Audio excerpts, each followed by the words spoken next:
एक समय की बात है, एक घने जंगल में जहाँ ऊंचे ऊंचे पेड़ थे और तरह तरह के जानवर रहते थे, वहाँ एक विशाल हाथी रहता था जिसका नाम था गजराज। गजराज बहुत ही शांत स्वभाव का था, लेकिन अपने बड़े आकार के कारण कभी कभी थोड़ा अकेला महसूस करता था। उसे अपने आकार के कारण अन्य छोटे जानवरों के साथ खेलने में मुश्किल होती थी। उसी जंगल में एक छोटी फुर्तीली बिल्ली भी रहती थी जिसका नाम था किट्टी। किट्टी बहुत ही जिज्ञासु और चंचल थी। वो हर नई चीज को जानने और समझने की कोशिश करती थी। किट्टी को अपने छोटे आकार पर बिल्कुल भी घमंड नहीं था, बल्कि वह उसे अपनी फुर्ती का कारण मानती थी।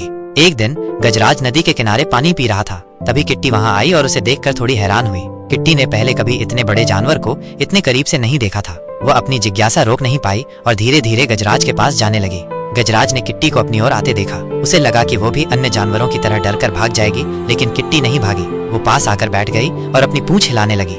किट्टी ने हिम्मत करके पूछा, आप इतने बड़े क्यों हैं? गजराज को यह सुनकर आश्चर्य हुआ। उसने कभी नहीं सोचा था कि कोई उससे ऐसा सवाल पूछेगा। उसने धीरे से कहा, मैं हाथी हूँ इसलिए बड़ा हूँ, और तुम इतनी छोटी क्यों हो?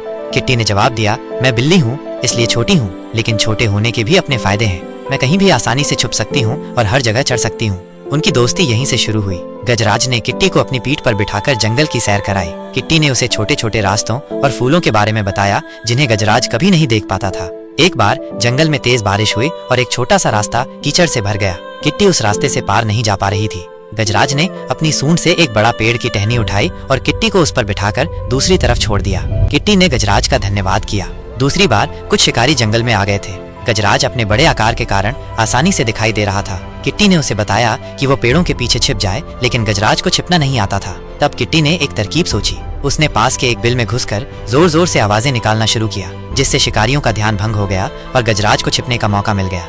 गजराज और किट्टी ने सीखा कि आकार मायने नहीं रखता, दोस्ती मायने रखती है। उन्होंने एक दूसरे की ताकतों का सम्मान किया और कमजोरियों को स्वीकार किया। वे जंगल के सभी जानवरों के लिए एक मिसाल बन गए कि कैसे दो बिल्कुल अलग प्राणी भी गहरे दोस्त बन सकते हैं और एक दूसरे की मदद कर सकते हैं।